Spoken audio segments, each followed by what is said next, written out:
knotless braid lasts longer than regular braid? Well, to an extent it's true.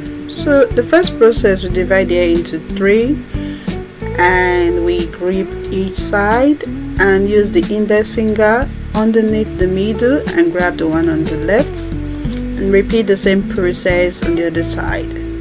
So I'm going to braid the hair twice. That's the first time and the second time. Next we add the extension using the overhand. So we place the extension and hold it with the pinky and put it over the hair like this. Then you take the other part of the extension up, braid the hair and bring it down like this, leaving one end without extension. So I'm going to put extension over this one and hold the pinky finger and start braiding like this.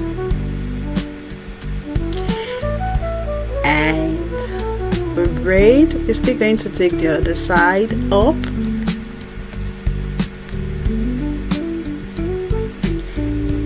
and we hang it up like this and bring it down to the middle. Then we continue braiding. This method ensures that the hair is made without the extension showing or bobbing up. So we basically add extension, but it is added very neatly. So you continue the process like this.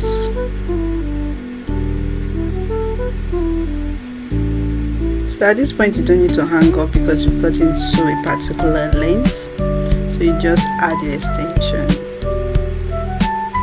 Braiding is an art, so you basically continue the pattern.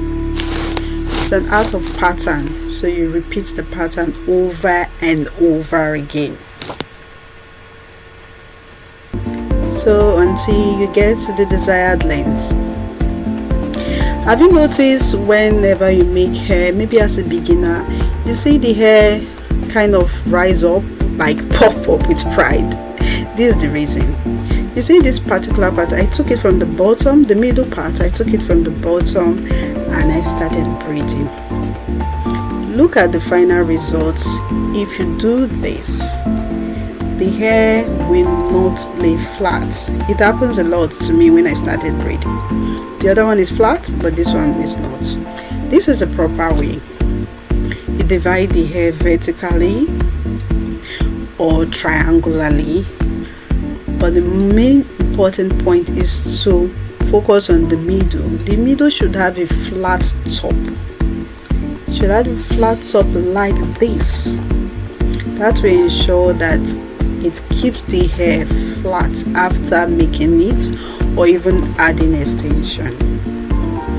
If you do this process for burst braid or knotless braid, it will come out so nice. That is a bonus tip.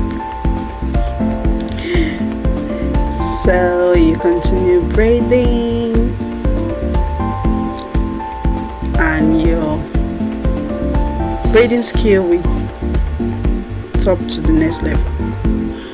So let's go to the second process. For this process, we're going to braid just once. So you divide the hair vertically as you did the first time and we start braiding. Now we're going to learn another method of adding extension, this time to the side. So I pick the extension with my right hand on the hair. That makes sense. So let's do it again. I pick the extension with my right hand and place it to the side of my left hand like this, and I continue braiding like this. You notice I always hold the hair. You put it under. The reason why you hold the hair with your index finger and your thumb is to ensure that you have a regular pattern. If you lose it a bit, it's going to have an irregular pattern of braid. So you continue braiding, and that is it for the second method. So let's go over to the third method. The third method, we just basically dividing into three and start braiding, adding extension. No need to start braid. Now this method is very good for people with very thin hair, or they have type 1 or type 2 hair where the hair is kind of slippery. Yes, this method is very good for them because you're starting from the base.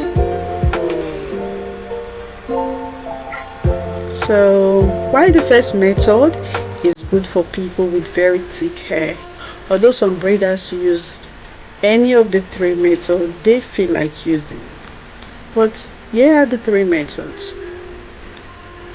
So which of the methods would you like to try? Is it the first one or the second one? So yeah, I'm basically adding extensions over and over again and try to cover the hair with the extension to make your braid come out nicely. And that is it, the three methods of making knotless braid. If you like this video, give it a thumbs up and please subscribe. Thank you for watching. See you in my next video.